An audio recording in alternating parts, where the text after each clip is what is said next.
Hey, hello everyone. And hi all those in the audience and in the future. Hello. So tonight, excuse me for my bourbon. I am oddly gassy. So tonight we are going to be talking about everyone's favorite ghost show, Supernatural. No, wait, we're going to be talking about Ghostbusters, as the stream is entitled. Um, I watched the movie tonight. First time I watched it in years. I still fucking love it. It holds up. Like Jess Sparks was saying in the background, talking about the use of stop motion for Mm-hmm. what's used for CGI now.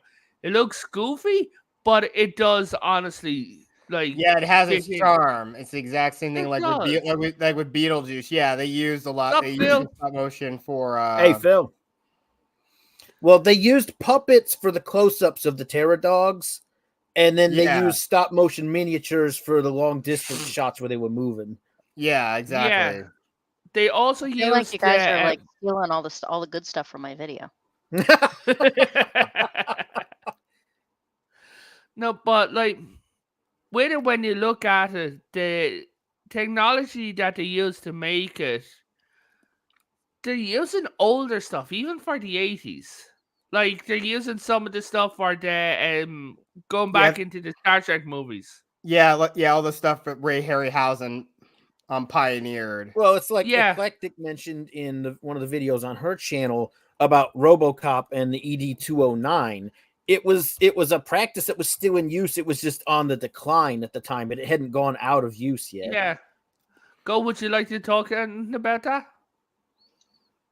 Sorry, which one am I talking about? I was talking to the chat. The stop motion. motion. You know, the important people. Yeah. I'd like to say hi to Phil, Thomas, and the panel in the chat. So the stop motion in the 1980s and the use in the movie. In this one, Yeah. So they had two different like dogs that they were using, whether they were for the stills or whether they for the. I'm trying to remember because that was like 2 months ago I did that one. But so the small one is actually it's like 1.5 feet long maximum. It's incredibly detailed. And that was the one that they used for like all of the movement motion. They just kind of overlaid it on across things. Yeah. But they Hey, Sci-Fi Nation. Sorry, say again. Oh, I was saying he was reading the chat. They the important people. Yeah, the important people, absolutely. Yeah. I mean, and their brains are probably more organized than mine. Oh. So there was a thing they called fast motion. Yes. And what they did was if you used regular slow motion, no matter how quickly you like took the pictures, there was always kind of a jerky look to it. So they intentionally blurred the picture because it made the movement smoother, but that's why you end up with that kind of like weird washed out look in a couple of those shots. Like especially when the Terror Dog's actually jumping out the front doors of the hotel, it looks really blurry. I was wondering, is the technology used in this movie the same one that LucasArts used to make the Jedi Ghosts? Because I wouldn't say. I'd say it's a more combination of that plus the using stop motion, like the stop motion. Well, I'm more specifically talking about. Go ahead. Star Wars actually is what invented the fast motion idea. They used it first for the walkers, the big gummy things the there. AT-ATs. Yep. I don't know where else they used it, but I know that was that's basically was the first major use of it in a video. And the thing is that these dogs were so much more there's so much more detail in them that it becomes much more noticeable when you add that blur than a slow moving big bulky white. And it was also because like the things they had to be more flexible and look more biological, whereas the walkers having a stilted movement made perfect sense because of how they were designed. Yeah. Yeah, it's kind of interesting that they decided they needed to look more realistic, considering that they were machines and would be choppy anyway. Yeah. The AT-ATs were war machines, but compared to the terror dogs, which they're supposed to be demonic creatures from another dimension. Ironically enough, stop motion does seem to work better on mechanical subjects like the ED-209 or the AT-AT walkers. Yeah. Simply because of the manner in which those things are meant to move. Yeah, or the Terminator. Yeah, the T-800s, yeah. So for any Star Trek and Star Wars fans, the prop that was used to scan everyone has been used in Star Wars, Star Trek, Stargate, and Battlestar Galactica. You mean the PKE meter? Yes. Really? Huh? Oh yeah, it's a very famous prop. Wow. Right, I didn't even notice it. Oh yeah. I forget the line now. Stargate. I don't know.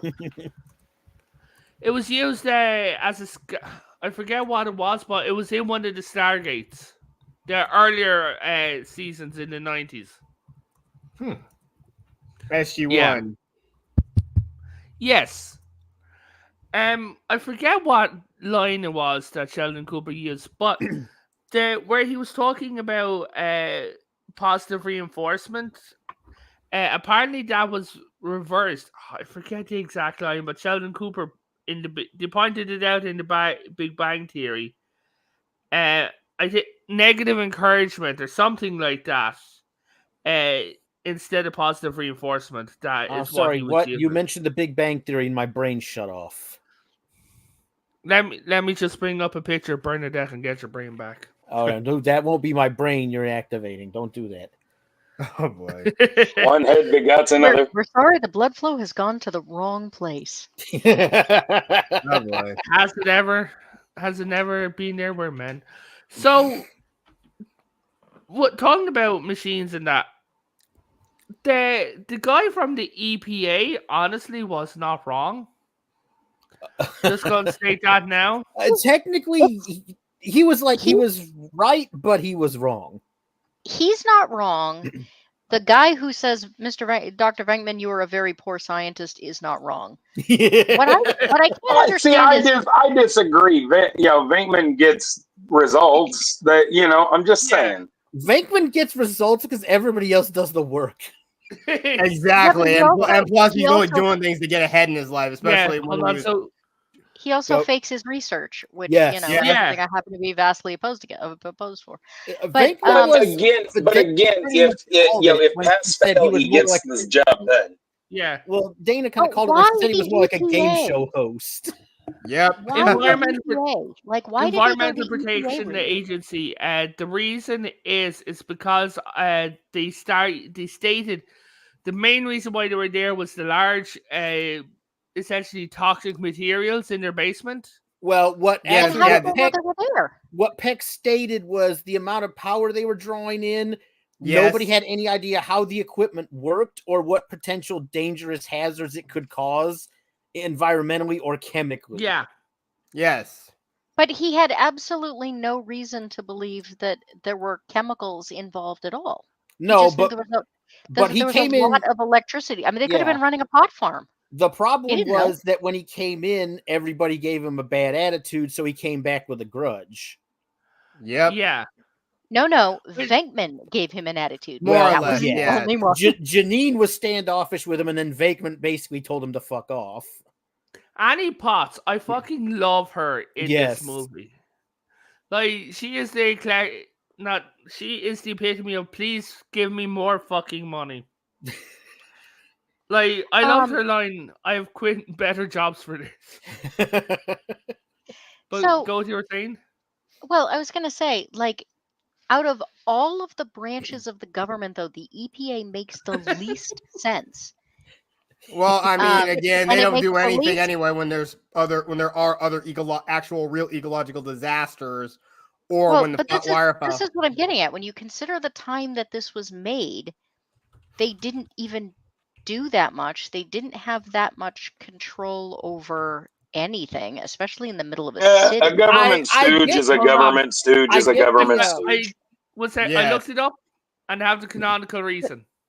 Well, but Okay. and then he becomes mayor. How did an EPA guy become mayor? He must have weaseled his way up to the top and buttered up to the right people. Guys. That's why. I have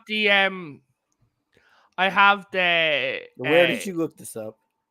The official Wikipedia. Oh boy. Okay. Walter Peck was concerned with this and suspicious with the wild stories generated about by the media. The EPA wanted to assess the Ghostbusters operations for any possible environmental impact, such as presence of noxious gases and possibly hazardous waste created by the storage facility. Okay, when he was arguing, that is new information. When he was arguing, actually, so he was fishing. Hold on, at one point when he was arguing, it was either Egon or frickin' Venkman. He did mention something about noxious gases in the conversation. Yes, so he thought that they were scamming people, and he was using his EPA connections as a way to try and get them shut down for scamming. Exactly, he's a government stooge. It sounded like he saw a potential to get himself some brownie points with the management. But I don't know. He seemed to take it way too personally, even before Venkman. Like he really thought that they were ripping people. Keep in mind, they charged the first customer $5,000, yes. which in the 80s was a ton of money. Oh, if yeah, they were that's a lot of private money. citizens the same, and you honestly believed that they were scamming people, you'd probably be pretty pissed. Maybe. Well, I mean, let's be perfectly honest here, though.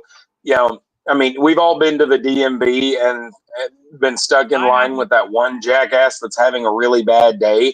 I mean, a government stooge is a government stooge. You piss them off and they make everybody's life hell because that what little power they have, they will push it as far as they can. I just figure Peck came in there assuming he had a slam dunk and was just even angrier when he had to come back the second time. I have a weird idea about all this. Maybe there's a cut scene somewhere that explains it. Not that I've ever seen any mention of. There are certainly a lot of cut stuff, though. But I don't know. The way I look at it is, I mean, when you consider he really was kind of right about their system and the fact that it was really rickety. And all I can honestly, think of is the big issue with Peck was how impulsive he was. When he talked to the freaking Edison guy, and the guy's like, look, I don't know what shutting this off is even going to do. He's like, I've never seen anything like this before. Yeah, he seemed to be super irrational and taking it personally. Yeah, and he just said, I don't care about your opinion, just shut it off. Yeah. So all I can think of is that, like, okay, so imagine you have a grandmother that some like call center called and scammed out of, $5,000, and you want my grandmother's called Gozer. I'm just saying, like, he seems to take it so personally that my headcanon is that, like, they caught a ghost for his grandmother and he thought it was a scam. Well, if you remember, though. And that she'd lost all her life savings to these scam artists, and like therefore. Well, if you remember, at the beginning of the movie, there was an old woman in the New York library. Oh, you mean the one if he asked if she was menstruating? Yeah, maybe that's his grandmother, and maybe she was menstruating. You don't know. You don't know what ghosts do. Other than when they pass through solid objects, they sort of admit, ectoplasmic menstruation. Oh, no. Yeah. So, I forget. I forget his name. Give me 1 second now. Who? I don't know. I'm just wondering if we can get any weirder over the course of the stream than ectoplasmic menstruation. Okay, who were you trying to... So the ghost blowjob. Now, why was that even added in? Is that weird enough for you? You haven't heard this story? What? Oh yeah. So there is there's a whole like subplot where like Ray is investigating an old, trying to remember, some old war site, gets bored, puts on a uniform, and then falls asleep. And they were going to do a whole like thing where he ends up in a relationship with like 150-year-old dead woman. And then they were like, because Harold Ramis. Seems like it might slow the plot down. We're just going to cut this whole thing. So that was cut, huh? So that's the reason why they Yeah. still left that weird scene in there. They gave him the part that mattered. But they So- left in the blowjob. So the really funny thing is, has anybody seen Dan Aykroyd's interview with Live? Joe Rogan? No, I don't think I have. Yeah, but So- also he's also been on Larry I've King seen Live clips also of it. about Yeah, the weird, hold on. about all the weird stuff he says. So his fascination with ghosts came up during the interview, and Joe Rogan asked if he ever actually interacted with a ghost before. And he says, yeah, I was in this house and this figure laid down next to me and I saw the indentation and he's like, so what did you do? And he's like, I just snuggled up to it and went to sleep. And then he proceeds to bring up the Ghostbusters blowjob scene. Of course he does. And need then to watch it gets weirder. And then Joe Rogan was like, so what did it feel like? And he's like, well, what do you mean? And he's like, well, like what was it like? And he's like, definitely a masculine presence. He's like, it was hard.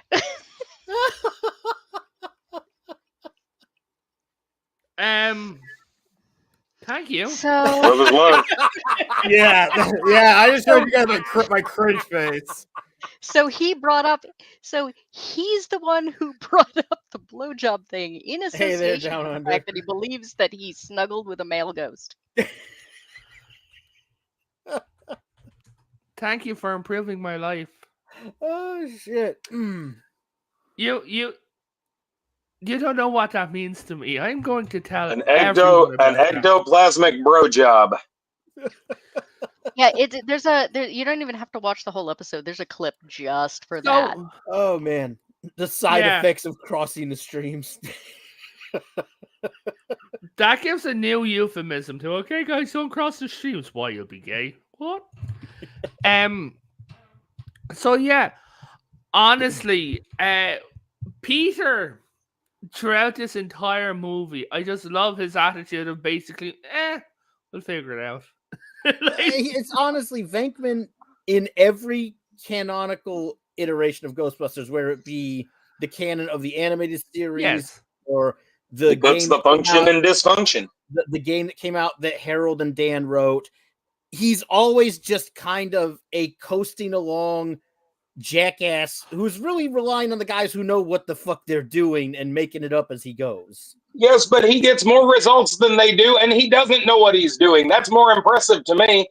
He gets equal results if you're But being did fair. you notice what? So the They girl respond to him. at the beginning of the movie, the girl was not getting any of the things right. And it's like, oh, honey, you're right, and electrocuting the guy, right? Yeah, exactly why the he- point. Again, he's a creep. He's only Sci-Fi doing this so he Nation, can get with chicks. He's a womanizer. Sci-Fi Nation, there was actually a thing in that in some of the making of stuff in the animated series. They had to alter how the characters looked slightly because they wouldn't license them the actors' exact likenesses. That's why they look Yeah, different. yeah, exactly. So Why Egon what has I'm that. saying is, he missed. And God something. forbid you're Ernie Hudson trying to play Winston in the animated series. Oh yeah, I heard about that. He Okay, actually hold on. auditioned for it. So, when he was interviewing the girl, when the ghosts came into our world, right? The girl looked at him and actually, without looking at the card, guessed what was on the other side. She got some sort of a psychic ability when the ghosts came into our world, and he completely missed it. No, I think she actually got lucky. Yes, Yeah, well, or more or less, she just says it, and he just says, "Oh yeah, you're right, you're right." The other problem with Venkman is he had no brain to mouth filtration. Like the Like me. dude would just say mean, some shit. I have to say, it hadn't been that long since I watched this, and yet somehow every time I rewatch it, I realize I have not remembered exactly what a scuzzball he actually, like how much of a scuzzball he actually is. he is a Hey, I have to do a little He's side note. harmless. I have to do a little He like is a- chat he is a side note here. scuzzball. I mean, Yeah. he somehow brought some Thorazine to Dana's apartment. He was expecting. Okay, so I've heard Yeah. I had heard a pretty good argument for that, and that Yeah. was that she believed she was hearing voices. It's quite possible the Thorazine was already in her apartment. Like she went to a shrink and like that's actually probably what Don't they would have forget though, prescribed. at the same actually time, would he make said he sense. had a PhD in psychology. So And technically, he parapsychology, could have yeah. prescribed it for her. No, not if he had a not if it was psychology. It would have to be No, psychiatry. you'd have to have a full psychiatry Yeah, you yeah, can't degree for that. prescribe But neuromed. Psychologists now can prescribe some medications, but back in the 80s, only psychiatrists could prescribe medications. Well, he was Sci-Fi Nation. I don't on. think in the 80s, like she just said, as a psychologist, he could actually get neuro drugs. That took a lot more Yeah. clearance back Yeah, then. psychologists didn't used to be now able to. he might have prescribe had a medication. friend that prescribed it for him. Yeah, but to be able to get But- it that but she could've- quickly, it seems she could've- unlikely that she had it. Yeah, hold on. Yeah, Go it's, what it's were you well, saying? except here's the thing. Yeah. He says 300 cc's. Cc's are liquid, Yeah, and it is not likely that No. liquid forms are used in hospitals. True. Yep. Because Yes. they're drinkable. I don't think there is drinkable Thorazine. It's just injectable. it's You would not IV. have Yeah. you would not have injectable Thorazine in your medicine cabinet. Well, yes, Sci-Fi, but you would have had to have gotten it Unless from you have, the unless you have institution. insulin. You'd only have anything injectable unless it's insulin. And the thing is, Venkman was never said to have had any connections with the institution, so it's very unlikely he would have gotten it from a psych ward. But yeah. So Well, yeah. So Go so ahead. speaking of Ingman, though, fun trivia fact: Lorenzo Music, the voice of the animated Garfield, played Peter Venkman in the real Ghostbusters animated series. Bill Murray played Garfield as well in those weird The live CG action ones, CGI. yeah. So yes, both Lorenzo Music and Bill Murray have played both Garfield and Peter Venkman. So the reason why he actually played Garfield was because he didn't know who the director was, and he thought it was a different director by the same name. Nice. Wow. Yeah, but good on him for sticking to his guns. I mean, and Bill Murray is infamously difficult to work with too. So Yep. Well, yeah, there is. So Lewis, we have to talk about fucking Lewis for a minute. Oh, I God. love that little. Okay, who brought the dog? Hey, somebody let me in! Let me in right now! Well, yeah, I was saying to Jasper, who the fuck is he talking to? Because I thought by that sound he had roommates. No, he was having a part. He was having a party at first. No, earlier That he could write off as a business expense. Remember, he mentioned he was holding that party for a bunch of his clients that he could write off as a business expense. What's that, guys? The oldest gamer stated backstage. Goat right. There is more that is more of a recent ability of psychologists. Yeah, that's what I thought. 2002. Yeah. I looked up the year because I knew it was quite. And yeah, Rick Moranis always nails humor. Rick Moranis, God bless him. that man. He gave international up treasure acting because his wife passed away, and he gave up so he'd be there to raise his children. Staying, he was already a multi-millionaire. He had enough money to live off of. Nice, and that's good on him. How many actors would do that? Especially, Not many that I'm aware of. I don't mean to be. I don't mean to be. Not many. Some actors. How many male actors, especially? Anybody serious about their kids? Well, yeah. I mean, some of them, like some couples. I think Jennifer Beal, when she married Justin Timberlake, I think she gave up her career so he could get some work, and she stood there to try to take care of the kids. You know, I can actually believe that Crispin Glover is harder to work with, just from the vague stories I've heard. So, yeah, but back to, before we run off completely on a tangent, to Ghostbusters. Tangent to us? That would never happen. I know, right? I swear to God, this headset is going to make me absolutely punch myself in the face. It's got a little microphone thing. Would that make you a mashed potato? No, that's when I shield myself. But that's for next week. All right now. Well, yes. But anyway, so I absolutely love him. Even when he's possessed, he's still goofy as all hell. like Jasper did point out that he started mocking, like when people start pointing, he does it the same way. Yeah, he was imitating them because it was obvious the thing inhabiting him did not completely understand what was going on. Yeah, so he would just mimic what was being said to him. But what was funny though, out of all the ghosts, like the ones that inhabited the people, the one who inhabited what was Vince Clortho. Vince Clortho. No, the female Dana, that was Zool. Zool, yeah. So compared to Azul, the one who took over Lewis was actually kind of nice. Like it's like it almost seemed like it was lost. He was so nice that even though animals are supposed to be able to sense evil, the horse just kind of sat there and went, "Yeah, he looks sad." Like, what the fuck am I looking at?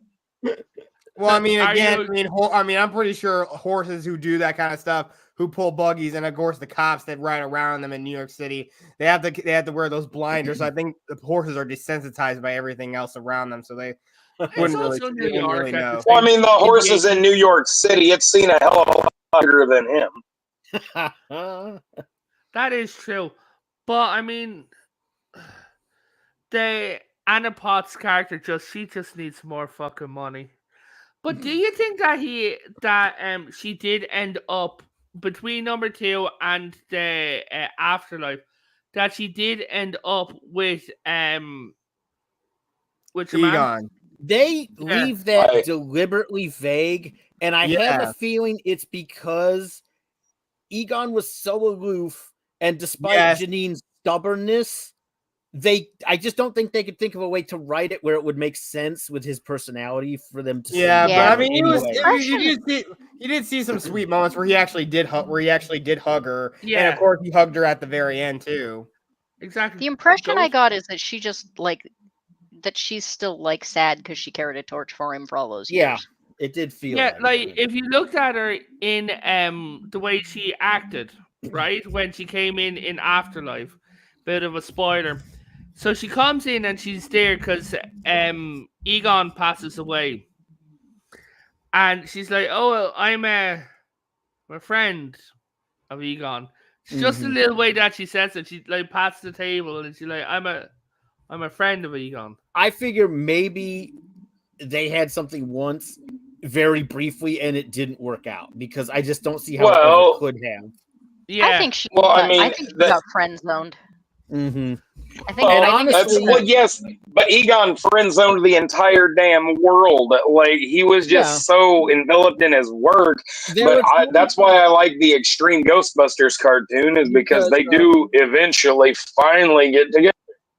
Before go ahead, IDW Comics fell apart, I did read those Ghostbusters comics, quite a few of them, and they did actually have a story where Janine was still trying, but she still really wasn't getting anywhere, to the point that at one point they have a fight because she's dating a guy who's kind of like Egon.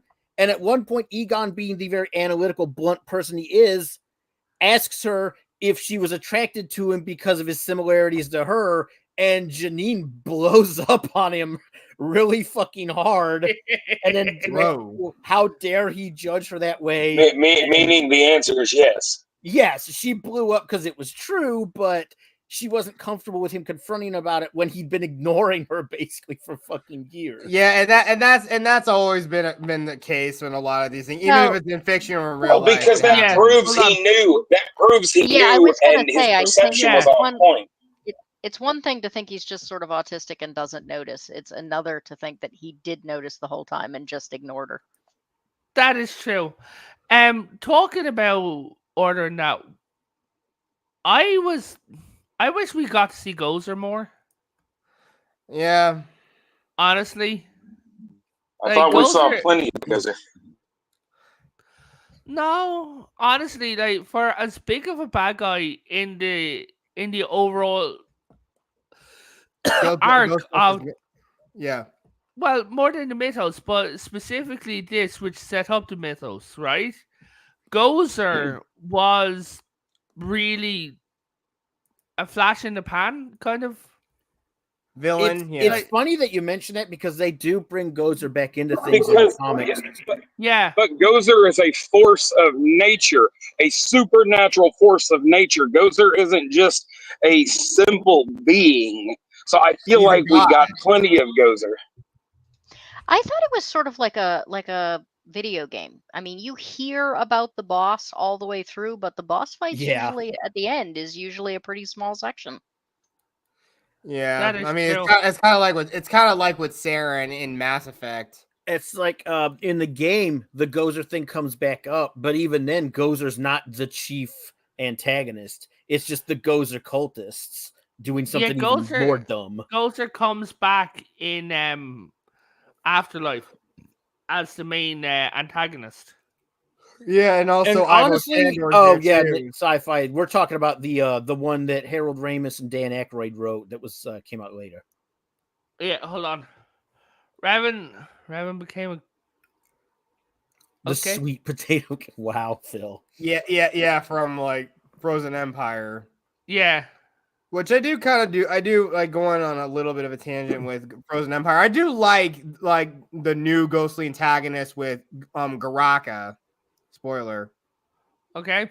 I'll be watching that tomorrow. But okay. Yeah. I definitely like the name. Yeah. So Garaka. I don't know. I guess I got spoiled by after I watched the movies by reading the comics because I just couldn't muster any interest in those two new movies. Those two new. Well, so I've only seen. Go ahead. Okay. I was just saying the movies were good. The first one was definitely good for what it was. The second one felt more like a cash grab, but I mean, it was still okay. It was passable. I agree with you that the comics were better. We still have 2 cartoon series and a video game back then that continued the series better than the movies did. So, I mean, the fact of the matter is that we have plenty of, we've got multiple realities, multiple canons to follow after the second movie.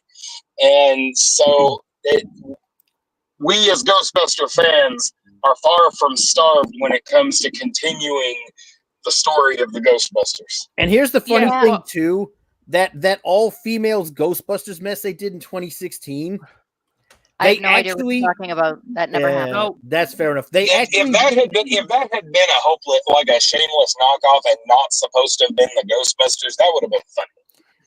But Barbie, you're saying? Well, the comics did that right, because in the comics they had an arc where the guys accidentally kind of banished themselves to another dimension, and Janine had to form a new team. Okay. So Janine was literally leading a second Ghostbusters team that was all women, but they were which is hilarious. They were actually good characters, and they didn't all know what they were doing immediately. So the part of it was the learning process, dealing with a scumbag from the mayor's office who was trying to exploit them, and dealing with freaking a couple other people who were trying to figure out how to take advantage of them because they were new at it. Yeah, absolutely. I thought, and I know I'm in the minority here, I thought Afterlife had potential. I just thought they kind of screwed the end of it up pretty badly. The old Ghostbusters magically appearing out of nowhere. They didn't magically appear, though. That's the thing. I feel like they set that up pretty decently. Yeah, I mean, the only person they only showed up beforehand there was Ray. I mean, sure, they had that Phoebe had that conversation on the phone with him, and of course, again, we already see from that scene alone that Ray and Egon had a falling out. We have a panel question, right? I just answered it in the text, but yeah. Yeah. I will say this. Yeah, you read it, and then I have an answer. I hear some on the panel talking about the comics animated series, etc. Aside from 2016, do you all consider other media as canon to this franchise? I don't consider the games canon. It depends on which game. The NES games were just rehashes of the movie. Yeah, I consider the game that Harold and freaking Dan Aykroyd wrote the game to be canon, and so we had the Atari game that came out in 2009. Yep. Yeah, but the thing is that to answer this question, Despite what Marvel and DC have done with the concept, I am still a firm believer in the multiverse, theory for fiction, and I believe that all of them are a viable canon. Obviously, 2016 was not supposed to be a continuation; it was supposed to be a complete reiteration. I don't I'm not okay with that at all. Again, if it was supposed to be a shameless ripoff that was not supposed to bear the name and emblem of the Ghostbusters, it would have been hilarious, and we would still be laughing about it instead of laughing at it. But the point is that yes, I believe that the cartoons, the video game, the comic books, all of them are there, and the new movies are all each a separate canon that continues things off after, kind of like Dragon Ball GT versus Dragon Ball Super. Both continue the story of Dragon Ball Z, but they're not the same. I normally don't buy into the multiverse thing because it's a cheap writing tool that gets overused by hacks. But I will say that IDW did kind of tackle that because they wrote it off as the real Ghostbusters, the animated series, actually existed in its own dimension. Because at one point, when one of the I think it was another Babylonian god was screwing with reality, those Ghostbusters accidentally broke through into their dimension, and they were briefly working together before they got them back where they were supposed to be. Okay, but Goat, you were saying something? Nope, I've been sitting here muted for some time. No, I mean, you started to say something before the... Oh, I think I was starting to talk about the cartoon. Yeah. So, I don't know. I guess I could buy that. I mean, the fact that they look so different, and I mean, they couldn't even license the appearance makes it hard to justify that as canon. On the other hand, apparently Frozen Empire was partially inspired by that loosely. So if you take that as an idea, if you had, I mean, you would still get some overlap between different universes as to like things happening, but not exactly the same. So, I mean, I guess I could go with the. I guess I could go with the. Thanks, hey, Yarny. Yarnwich. Oh, nice. Sorry. Hello. My favorite fiber provider. So I'm just gonna say one thing about Afterlife. I did not like how Gozer's forces killed Aegon, or whatever his name is. Yeah, Aegon. I didn't like that plot detail. To be honest, I think if he was going to go out, that maybe he could have gone out in his sleep or something. I don't know. Aegon was so obsessed with his work. I honestly see, as much as I'm not a big fan of the movie, I can honestly see that being something that happened. That he maybe dove a little too there deep. ain't no love in Oklahoma. I think he got in too deep by himself, and somebody took advantage. I mean, it was bound to happen sooner or later if he kept messing with the stuff as he got older. Yeah. Well, and they make it pretty clear that like a whole lot of younger, stronger people don't manage to do it without a whole bunch of people working together. Yeah. And he was a single person basically trying to jury rig and engineer a whole bunch of honestly really shoddy MacGyver-esque type stuff so that he could control it all from one spot. He was too close to the situation. Yeah. He needed fresh eyes. Which, to be fair, does sound pretty much like something he would do, and he probably wouldn't go looking for help if he thought it was that important. Yeah. No. Well, and he did go looking for help, and he ended up in a falling out with all of the only people that ever liked him. Yeah. I mean, the one part I would have changed as well, because everything deserves a nitpick. Honestly, is the fact that basically stuck around essentially as an imaginary friend.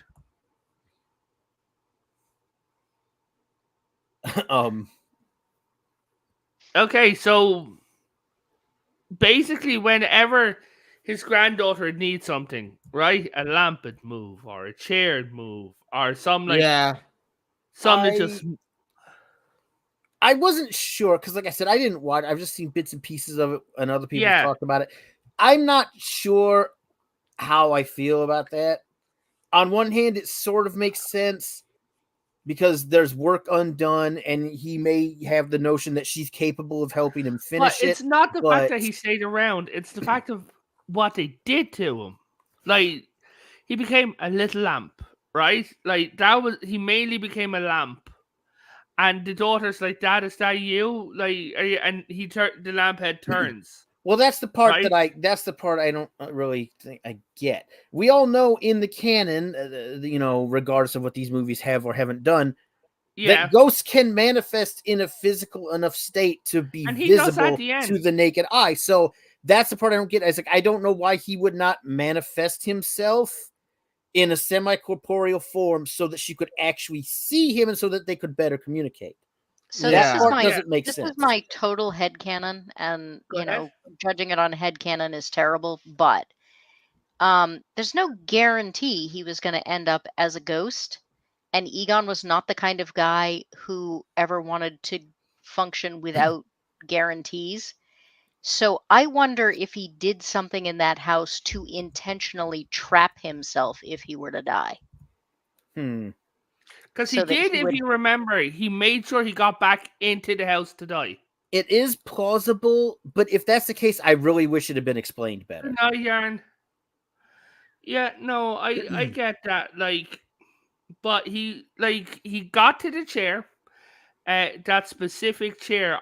With all the traps and everything, I think maybe he was trapped, and the soul we see at the end was him being freed. Yeah, like because go ahead, Jen. Yeah, it was unfinished business he had. He thought that them stopping the door in New York was supposed to be the end of it, but Ivo Shandor's mine was the place where they mined all the metal they used for the building. So could it be, in a way, not that he couldn't, could it be he wouldn't? Maybe because he abandoned his daughter, right? Could it be shame?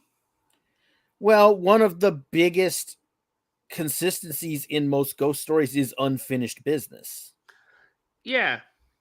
But when I become a ghost... Go ahead. I'm sorry.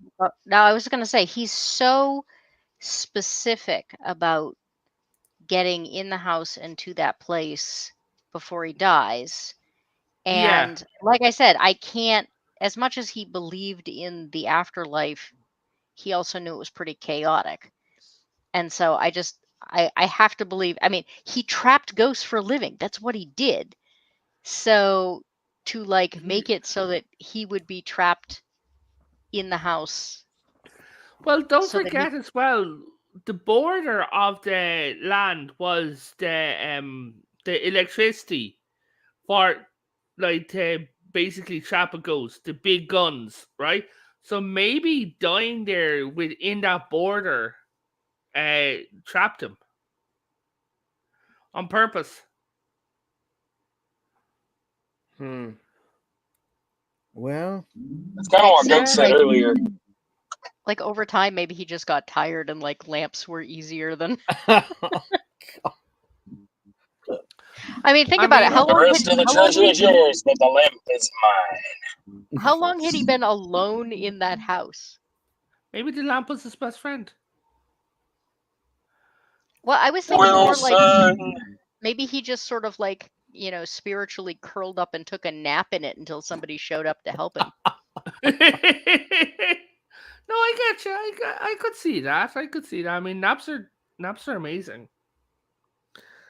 And I got to imagine that dying is exhausting. I mean, can't be only good you for plan you. on sticking around. Well, when I become a ghost, guys, I'm going to become the new God Emperor, but I'm going to stay away from the Ghostbusters. But what was a weird plot detail in Afterlife, though, was where they made Dan Aykroyd's character, right? Was where they made him the only subscriber, please like and subscribe, of the Little Dudes podcast, which means, not to be creepy, that he's the only subscriber to a Child's Ghost podcast. I mean, that wouldn't surprise me even if it was just Dan Aykroyd. Yes, but I mean, as I was fixing to say, Ray Gantz is not a creep. He's very wide-eyed and still very naive. No, I'd never say he was a creep. No, he's not a creep. But I was saying to Farm, I do want his Crystal Head vodka bottle. Farm, you can have the vodka all you want. Oh, you think that's bad? My mom found a random one that looks just the same, but it's generic. But she found it unfortunately for like unfortunately the one I have was already promised to the person that bought it. No, I'm going to buy one when we're over there. Okay. You can have the vodka all you want. I don't. It's gross. It's not great. I've had much better. It's if you don't like vodka in general, then it's going to be even worse. I like vodka, but it is not good vodka. It's nasty. It's not the worst I've ever tasted because I've had to drink some incredibly cheap vodka when I was broke. I was going to say, I drink Barton 100, so I've had worse, definitely, but it's certainly not good. I can't get past the smell. It smells. Yeah, Trotsky's. It's just rubbing alcohol. As long as you like the smell of hand sanitizer, you like the smell of vodka. We're good. Oh boy. I like the smell of good things, Bubba. Best things ever come out of Russia: Tetris and vodka. I don't know. That's not entirely true. There are other things. Tetris, vodka, and the Russian best things. And the Russian female volleyball team. There is a Russian vodka called Hammer and Sickle. It's amazing. There you go. There's a what? A Russian vodka called Hammer and Sickle. It is amazing. It's like even if it's room temperature, it's like drinking really, really cold water, and then it mule kicks you in the mouth. Is like 10 seconds later. Say again? I don't think there's any menthol in it, no. Okay. No. Anyway, back to the matter at hand, though. But so the ghosts in Ghostbusters, I would really like for just shits and giggles, right? For someone to turn around and you see one of the ghosts coming in, they're like, "Mom, thought you were at home." Mom, oh boy. Some just have you could have a little funny moment. Now there was that. Is it Ron Perlman? What? No, Ron Perlman was not in the movie. No. The porn star. Ron Jeremy. Ron Jeremy. Yeah, he was an extra in the crowd. Yes, he was. Which, weirdly enough, well, that's okay. I know at least a couple of you recognize the cop that came to get them out of the cell to go see the mayor. Yeah, Carl Winslow. Which is funny because he also played the cop in Die Hard. Yes, he did. I love that because he's played a cop, more than some cops. Here's the thing. There's a funny fan theory that the TV show he was in, and Family Matters. I could almost buy Die Hard and Ghostbusters. But Family Matters does not look like any place in New York ever. Yeah, I mean, it's supposed to be. I think Family Matters is set in Chicago. I know Chicago, upstate New York. It could work in this universe. It also doesn't make sense. But I mean, again, Nakatomi Plaza is in Los Angeles. Yeah, so exactly. So who's to say that Chicago's not upstate New York? I'm just saying. We all know if Die Hard and Ghostbusters exists in the same continuity, somewhere out there, Peter Venkman is yelling, "Yippee-ki-yay, mother puss buckets." Oh, Goat, what have you done to me? What? I see this. I'm looking at this thing you sent me. What did you send him? Where? There's a story behind it. I'll tell you when we're done the stream. Okay. Okay, talking about stream. We're discussing how to make ourselves into ghosts through our livers. It's called a bullet. Do you want let's wrap it up Well, because it's gone very. Oh, this fucking isn't even late. that Go I ahead. do have to say I have very exciting news. So for like 6 months now, there's been absolutely no alcohol in my life because I've been on meds, and I'm not on meds anymore. Oh, I went through that. I had to go through that for 6 months, and that was annoying enough. Yeah, You're I getting remember. ready to become a ringlet for Halloween. Yeah, I know. remember how I know excited you you were. remember when I was dealing with that. Barb, I remember how excited you were when you I got off those meds. had changed the wallpaper on my PC to be the guy from Neon White losing his mind, pointing a handgun at his TV with like a counter on how many days I had left before I could drink.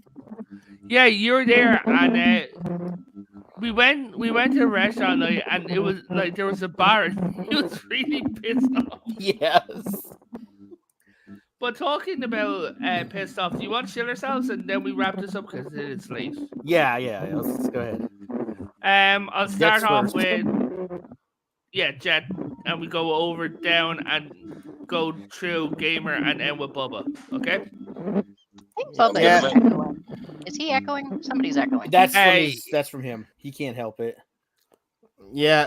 Again, you can. And I am JetSparks373. I do gameplay videos. I've done occasional live streams, and again, I've been very light on content these past few months because I'm just trying to focus on the one true passion in life I have, and that is writing. But I just say to anyone, I have most social media except for the ones I bet everyone else is thinking. I'm not gonna go onto that. I'm not gonna go on that Chinese spyware app where it's nothing but brain rot. I'm not going on there ever.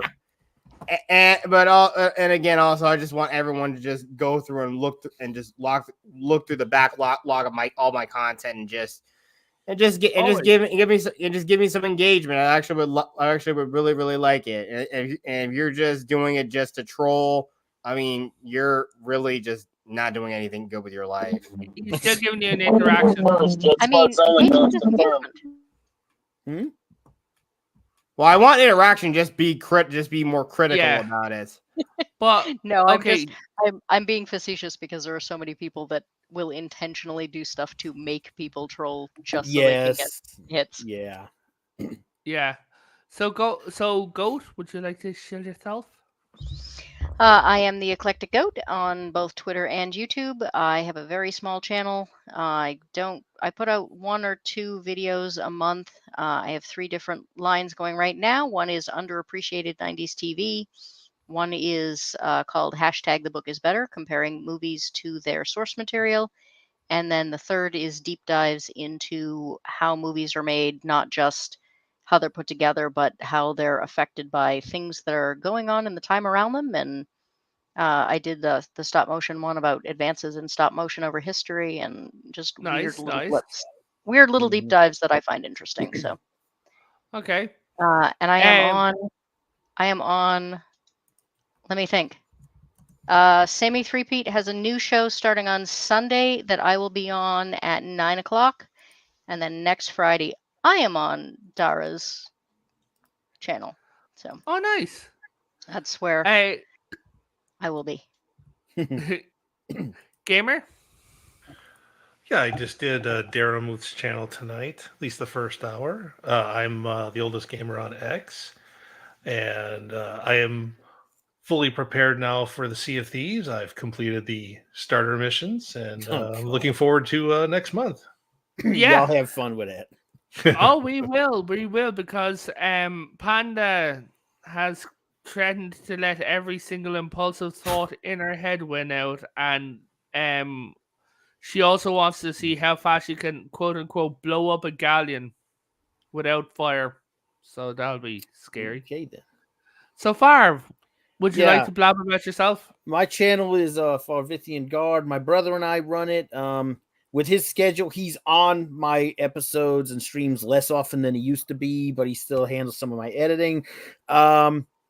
We do, depending on what's going on, either Genshin Impact with Potato Revan and another friend of ours, Kusri, or we do the First Descendant, which I'm slowly teaching them how to play. So that's we got a recorded episode of that up, just went today. Yeah. We also do occasional discussion panels with my brother and I that are recorded. We have one coming up this Monday on a very, very ill-advised rock, paper, shotgun article that came out, which we're going to be talking about. Because those guys are pillars of journalistic fucking integrity, let me fucking tell you. What's in journalism integrity like? It used to exist, believe it or not. But that's all I got. Well, I'm on Twitter under @Farvithian. I occasionally do fucking shit on people there. Mostly I just watch people and comment on people that I know. But if Stephen King or some other idiot says something dumb enough to get my attention, I'll usually comment on that. Yeah. Phil, you'd be on it except if... Look, I don't agree with his politics, but he pays half the taxes in this whole freaking state. So, Phil, I'd have you on the panel in a heartbeat, man. Except I can only have 6 on it. Yeah, we're gonna have to learn to schedule around that or something. Yeah, that's gonna be a bit. For Phil, Janine versus Irma from Teenage Mutant Ninja Turtles. Who wins? Janine. First off. Secondly, I'm just saying, man. Well, there's more of an argument there, but we can talk about that another time. Now, greatest kaiju battle of all time: the Stay Puft Marshmallow Man versus the giant gingerbread man from Shrek 2. That would be absolutely delicious, no matter who wins. That's not a kaiju battle. That's just nationwide diabetes. Oh, that would only cover one city. Come on now, that's not nationwide diabetes. Anyway, I was just on another channel where we talked about this. Where in my state, apparently we are the only ones that have the fluffernutter. So I think a giant Mr. Peanut from the Planters mixed nuts combined with the Stay Puft. He's got a cane. You can use that cane against him. Oh, ow. Okay, but anyway, so just a quick closing statement about the Ghostbusters. No matter what comes afterwards, no matter which canon you follow, the fact of the matter is that true ingenuity and heart beats a massive budget any day of the week. Movies like The Last Starfighter, the original Star Wars, come to mind. Beetlejuice, for that matter, come to mind. Ghostbusters has inspired generations, and to this day, we still argue about the tiniest little factoids because we absolutely love this property. You can find me over on X, where I antagonize the living hell out of people who do not agree with me politically. That's about all I'm doing at the moment. Stand by for more, but until then, this is Geek Hero Bubba, and I will be in your dreams. I do not want you anywhere near my dreams. Nobody else wants me anywhere near mine. You never know. What am I supposed to do with all this vodka? I feel like there's another Ghostbusters joke here, but fill it with mint, Bubba, and for just for Phil. Hey Phil, go and get yourself a pineapple pizza, you fucking weirdo. Okay, so guys, everyone's good night, be well, God bless, and remember, it doesn't matter who you vote for, just don't hate your friends. Yeah. Peace out, bitches. Yep.